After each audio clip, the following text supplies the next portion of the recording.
Yogi Berra once said baseball is 90% mental, the other half is physical. That holds true for all sports, but especially running. It's you versus you at all times. Your mind will try to talk you out of running. Oh, is it raining today? Ooh, it's kind of cold. Maybe we can run tomorrow. And sometimes you have to will yourself to finish a run. The mental aspects of sports are understated and often not mentioned, so I knew I needed to speak with someone who could help me tune into my inner self. Kion Glover started her journey in the mental health field, focusing on sports psychology. Since then, she's earned master's degrees in mental health counseling and education specialty.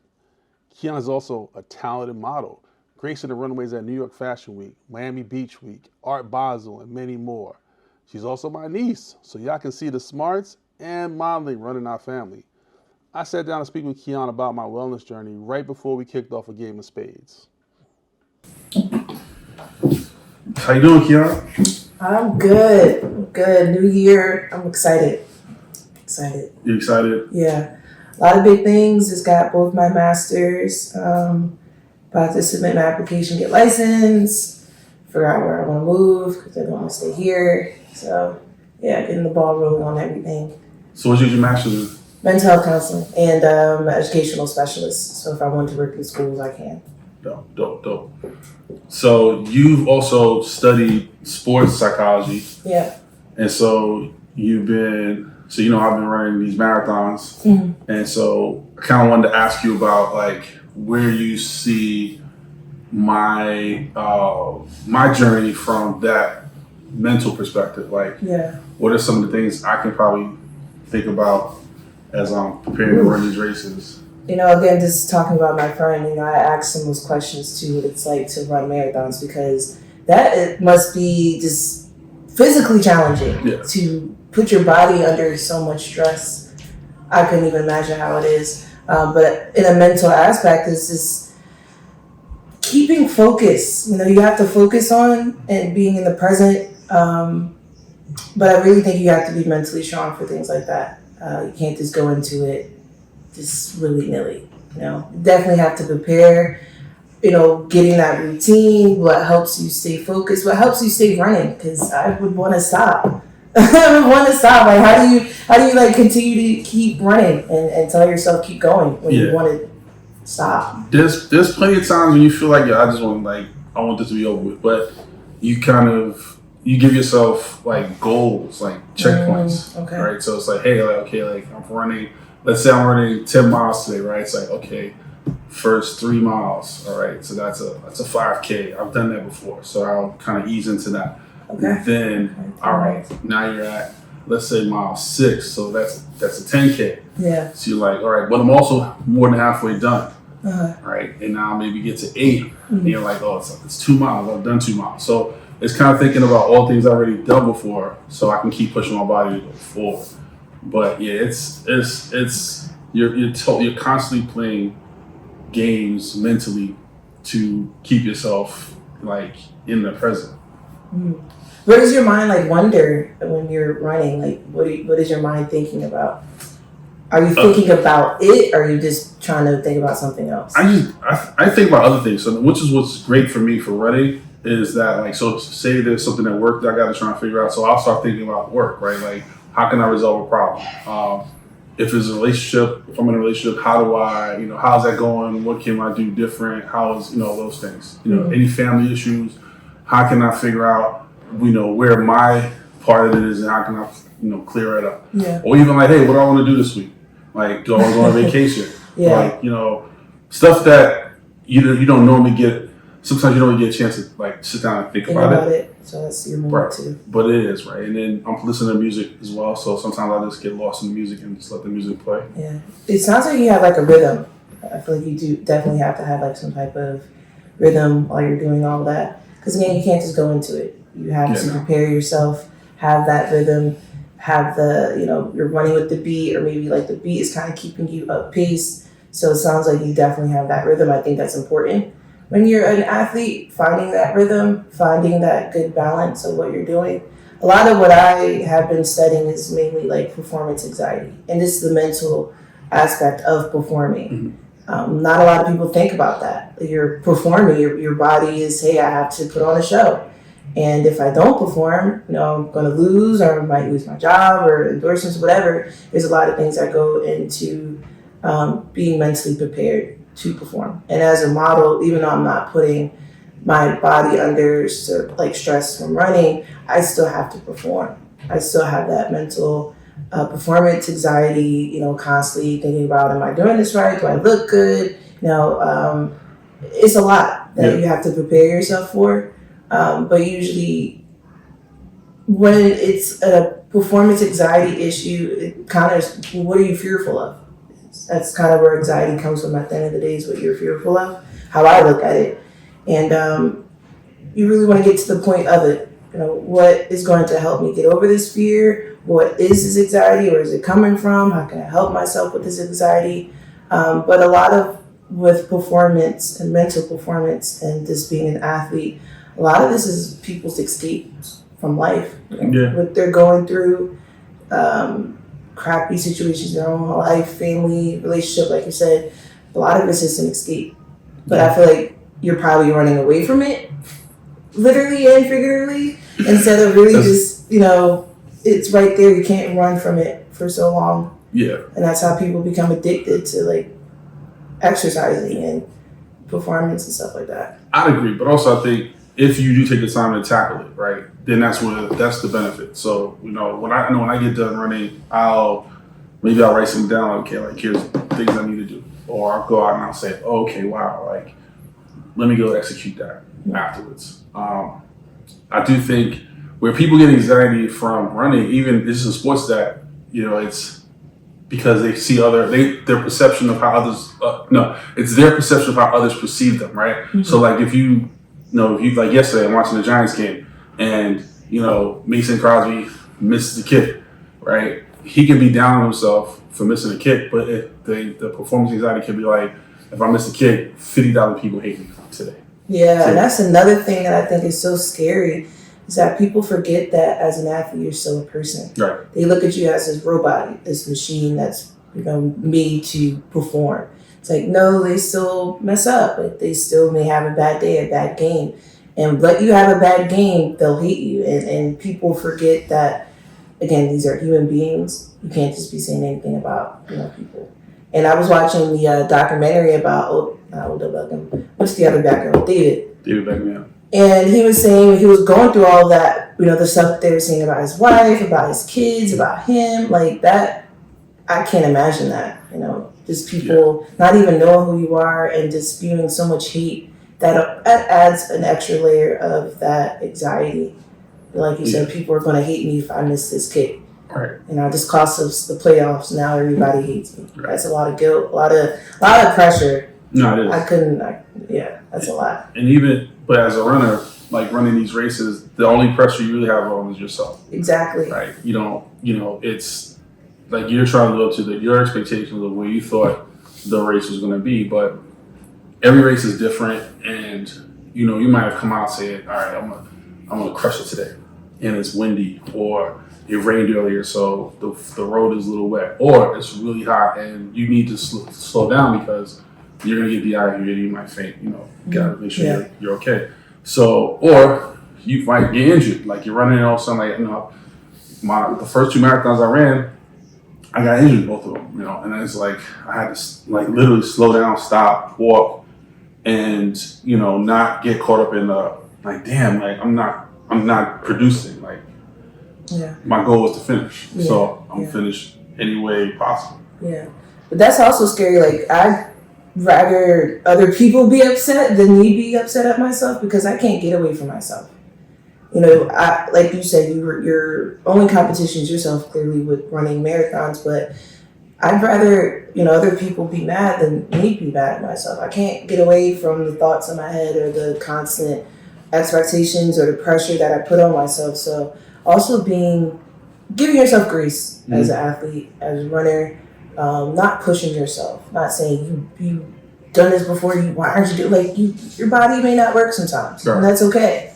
But again, I feel like a lot of times, as runners, you may push yourself a little bit too much, thinking that, hey, you did this before, why aren't you performing? Go, do. And it's a lot of pressure But definitely got to give yourself grace and take it easy on yourself because we can be our worst enemy. Absolutely. So, question I have for you, as someone who maybe decided, like, hey, like, all right, it's I want to get into running or just even working out, right? Like, I realize that I need to take my health seriously. Like, what are some things what are maybe one or two things that you think people could do to get themselves in that mind frame of I am able to perform. I'm gonna not have anxiety because sometimes going back to the gym or even getting into the gym like to get that to get that overcome that hurdle of just feeling overwhelmed or feeling out of place. The best advice that I got from a professor was just knowing your why. Why are you doing this? Like, why? And people a lot of times I think forget why they're doing things, so then that's probably why their performance isn't as good as it used to be because they lost track. They lost sight of why they were doing this in the first place. So, if it is, health benefits, maybe you're pre-diabetic and you want to work out because you don't want to get sick, you just need to have some type of why, some type of motivation. Maybe you want to lose weight so you can be healthy, so you can say, live longer, see your kids, blah, blah, blah. But you have to have a clear reason why and really let that motivate you to change. And ask yourself, do I really want to keep doing the same thing that I've been doing for the time, year after year after year, saying I'm going to do it and never do it? Like, you really want to keep doing that? Do you really want to sit here and continue to do the same thing, be in the same place? People don't ask themselves those questions. They just think, all right, whatever, I'm just going to start doing it. But no, do you really, really got to ask yourself, do you want to change? Do you want to do something different? Do you want to get out your comfort zone? But I think people become lazy or complacent. Mm-hmm. They enjoy that laziness so much that it's their comfort zone. So now that going to the gym or doing something different, it's like, it feels weird. It gives them anxiety. I don't want to do this. But you kind of have to take yourself out the comfort zone to go places that you've never been before.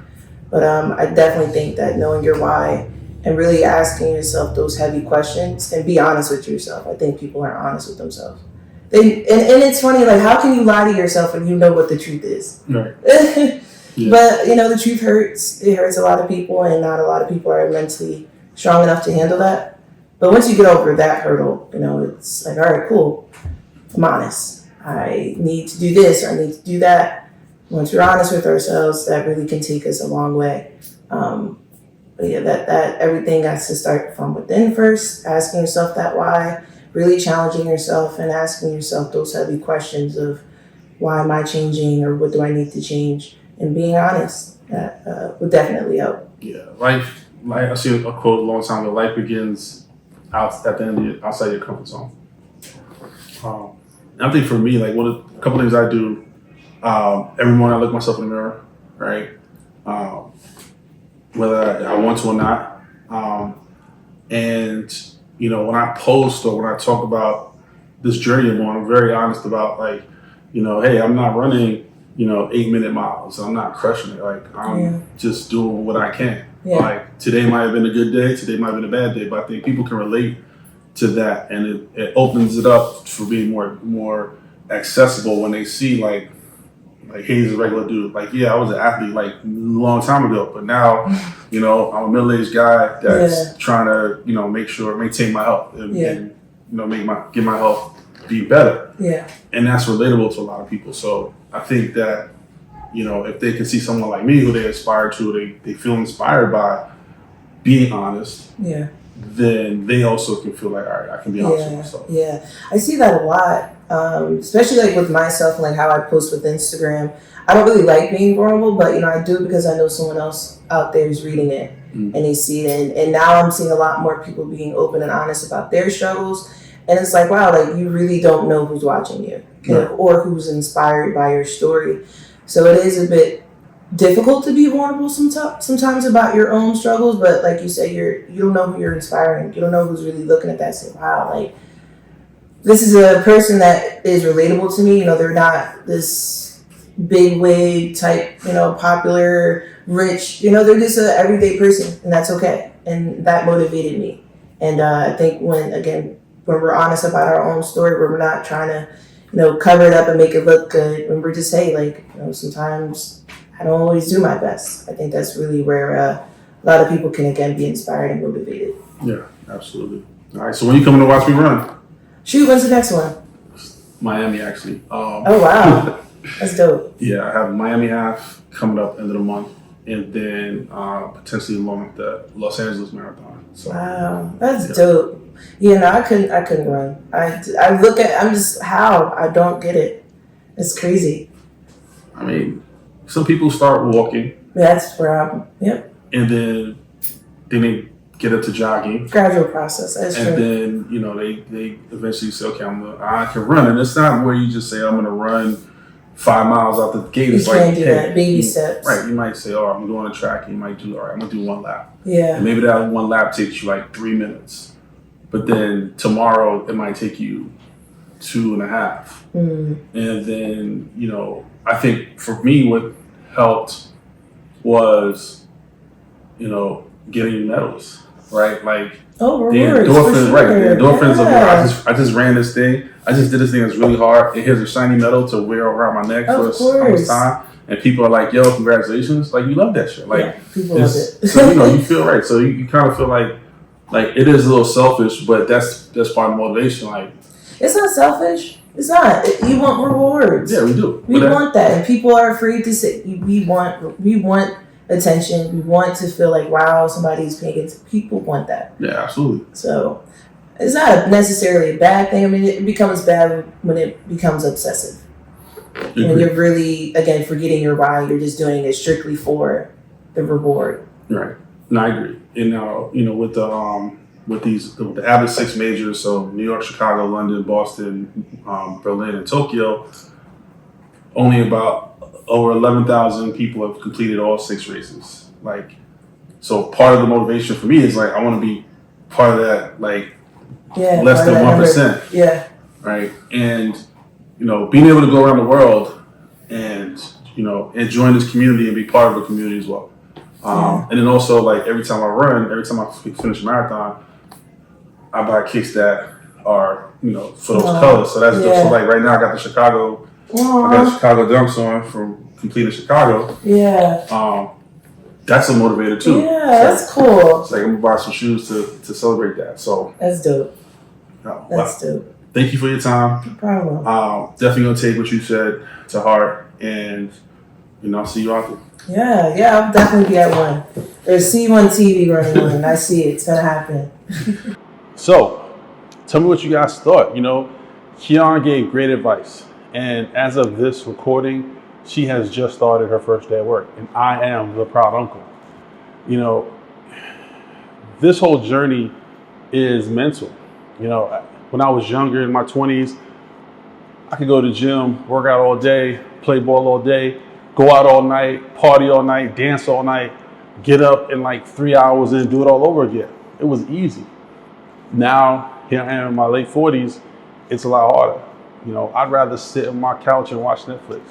I'd rather walk than run, but because these things are a little harder, you have to be a little bit more intentional. And so I have begun to take some of the things that Kion and I talked about and incorporate them into my runs and incorporate them into my workouts as well. I want to thank you for coming on. This is a great series. There's more to come. As you can see, I'm in the gym, just got done with a workout, but we're going to keep going. Mess runs the world, baby. Peace.